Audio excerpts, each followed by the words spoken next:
You might have heard photographers say something like, the ingredients of a good photo are good light, good subject, and good composition. And if you have all three of those, then you have a great photo. But I disagree. Those things do tend to lead to good photos. But I think you can really easily have all three of them and maybe have a good photo, but also have a boring photo as well. And there are so many good photos out there already. There are far fewer photos that make us stop in our tracks and go, whoa, that's interesting.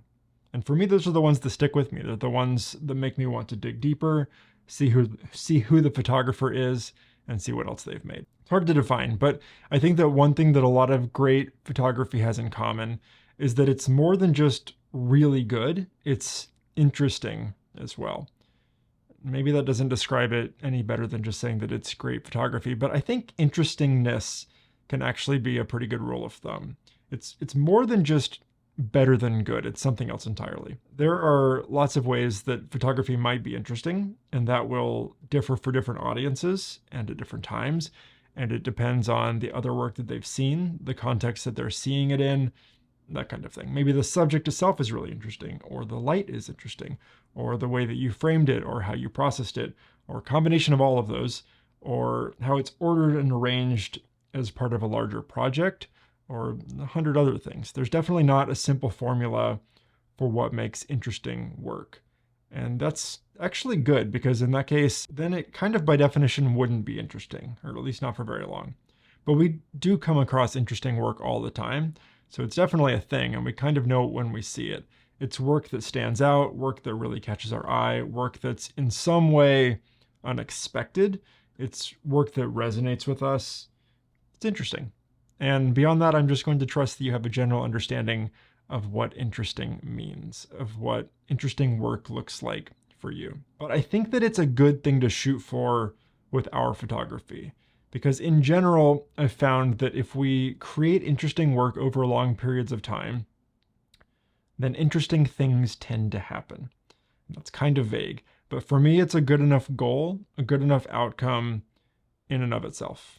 But if you have a really specific goal already and on a short enough timeline, then this might not be a very good rule of thumb for you. If you need to be more immediately market driven, because you have to make 100% of your income from photography right away, otherwise you're not going to be able to pay rent or eat next month, then you might not have the luxury of taking a long-term, somewhat open-ended approach like this. But most of us do photography as a creative outlet for the love of it, or maybe as a part-time thing in addition to another source of income or another job. If you need to make the kind of photography that's going to be super popular and quickly build an audience right away, or appeal to a specific type of client and quickly find commercial success on that front, there are probably other strategies that might work better for you. Maybe it makes more sense to figure out what the newest trend is in whatever genre you're wanting to work in and be one of the first people to jump on that wave and swim hard and market yourself hard and try to make the most of that momentum that's already gathering.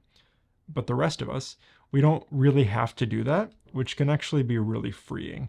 We can kind of just ignore the algorithms and the trends and what's popular or commercially viable right now. For me, I treat my photography really seriously. It's one of the most important things in my life, probably top 3, and I do it professionally when it makes sense. I have it set up as a business, but I only rely on it for part of my income, so I don't have to worry about the immediate commercial viability or popularity of what I'm doing. And it's okay to take risks even if they don't pay off right away, or ever for that matter. I can mostly just work on work that feels interesting, work that feels like mine, and then follow my curiosity down those paths for a good chunk of time, and then just see what happens. And from what I've experienced so far, interesting things do tend to happen when we make interesting work over long periods of time and put it out into the world. We might not make a bunch of money from it right away, or maybe ever, or get super popular on the internet, but we're likely to meet other interesting people, and interesting opportunities do start to pop up here and there, and they can compound over time if we're patient. And in the meantime, we're making work that feels interesting to us And that's a good enough reward in and of itself in a lot of cases. At least it is for me. So how do we create interesting work? Work that feels truly like ours, work that's maybe sort of original, that's more than simply good. And I don't know. There's not a formula here. The thing about interestingness is that it's inherently very subjective. I can't really think of anything that is interesting for everyone. So you have to be okay with your work not being for everyone.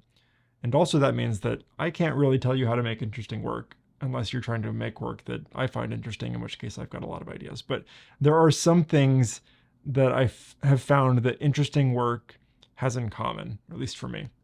So let's quickly talk about 3 of those in case they spark something for you.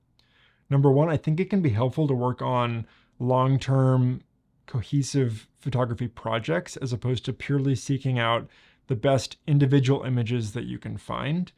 Number 2, I think it can be really helpful to lean into this idea of cross-pollination of genres or styles of photography, or even different art forms, of intentionally seeking out art in genres and even other art forms that you don't actively work in, and see what resonates with you, and then see if there's a way to incorporate that into your own work. And then number 3, I think it's helpful to be irrationally obsessed with some topic or subject for a long period of time, longer than really makes sense to most other people. That's the irrational part there. If you go super deep into an area that you're curious about and do that with intention for a long enough period of time, then a lot of times you end up on the frontier of that subject or genre, and you might stumble upon something new, and a lot of times that can be interesting. And I have videos in the pipeline about all of these things, and we'll talk about them soon. So make sure to subscribe or bookmark the channel or whatever works for you. I'm also planning a series of videos talking about work from other photographers that I find interesting.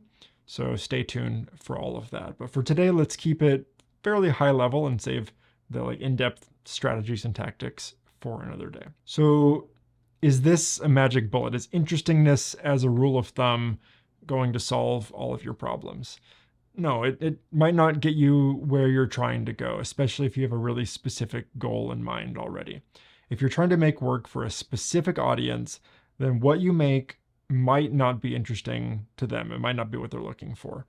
And it's possible that work that you find interesting might not resonate with anyone else at all. But if you do it for long enough, and if you develop your sense of taste within a certain genre, your work will probably get to a point where it's interesting for you and it's interesting for other people as well. And that's usually a pretty good place to be in. But I found that using interestingness as a rule of thumb can be really freeing. It's easy to get a rigid idea in our heads of what a good photo looks like and feel like that's what we have to do. That's all that we're allowed to do. We can't really take risks outside of that small box. A good photo is pin sharp from front to back. A good photo is shot during golden hour, or it follows certain rules of composition. But by following our own curiosity down rabbit holes for long periods of time and trusting that what we find interesting, some other people probably will too, can give us permission to experiment, to try new things, and often end up with work that feels more original, more interesting, and more like ours than any formulaic approach could. No matter what we do, we're not going to make work that's interesting for everyone. We're probably not even going to make work that's interesting to most people. But if we're not careful, it's easy to end up making work that's not interesting for anyone, even ourselves, because we've spent too much time pursuing work that we think is what good work is supposed to look like. There are plenty of good and also boring photos out there, and I think that we can do better. I think that we can make interesting work. I'll see you next time. Bye.